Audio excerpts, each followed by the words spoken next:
et je le répète, forcément intelligente, sinon Laura ne serait pas venue nous en parler. Il s'agit d'une start-up qui, en fait, s'engage dans l'insertion des personnes handicapées, et en particulier des personnes sourdes, malentendantes. Exactement. Et cette application va révolutionner leur quotidien.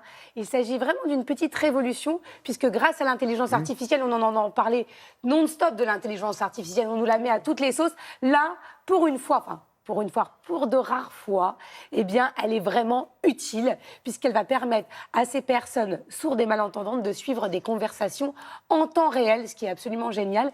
L'application a d'ailleurs reçu le label de La France s'engage il n'y a pas plus de 10 jours. Donc, pour montrer à quel point elle va révolutionner, en tout cas, la vie de ces personnes-là, je suis allée rencontrer un des fondateurs, parce que c'est un travail d'équipe.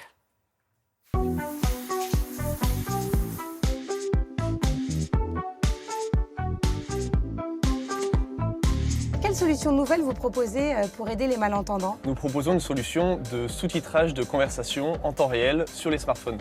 Donc ça permet à n'importe quelle personne sourde malentendante de lire qui dit quoi dans la conversation. Qu'est-ce qui vous a amené à bâtir ce projet? Skinner, un des membres de l'équipe fondatrice, est sourd. Donc pour comprendre ce que les gens disent autour de lui, il doit lire sur les lèvres, ce qui peut fonctionner dans une situation comme ici, nous sommes juste deux. À partir de 3, 4, 5 personnes, ça ne fonctionne plus. À côté de ça, on a des nouvelles technologies qui se développent de reconnaissance vocale. Nous, on a vu l'opportunité d'utiliser ces mêmes technologies pour changer la vie de centaines de millions de personnes. Comment ça marche concrètement? Il faut demander aux différentes personnes de la conversation de télécharger notre application sur leur smartphone. Et ensuite, tout le monde se connecte dans la même conversation, on pose le téléphone et on discute normalement. Le système détecte qui parle quand, sous-titre, et la personne sourde malentendante a juste à lire ce qui est affiché en temps réel sur le téléphone. Ça marche dans plusieurs langues?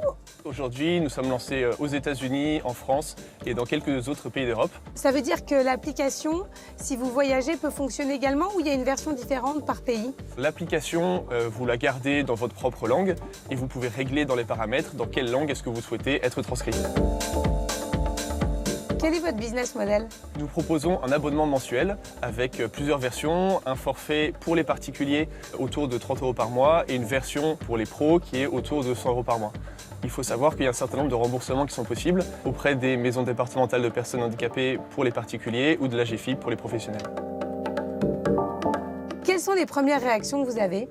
Les premières réactions sont très bonnes et je dirais assez émouvantes. Depuis le début et jusqu'à aujourd'hui, on a régulièrement des messages d'utilisateurs qui nous disent que notre application, ça leur change la vie. Et c'est extrêmement touchant et encourageant.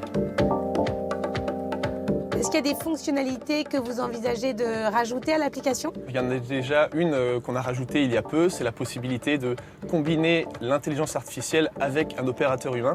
Et les deux ensemble vont être capables de fournir un sous-titrage d'une précision qui est quasiment parfaite. Au-delà de ça, on prévoit de fournir un certain nombre de services, par exemple de la traduction ou la possibilité d'utiliser l'outil pour faire de la prise de notes, des comptes rendus de réunion et archiver les conversations qui se passent à l'intérieur de l'entreprise.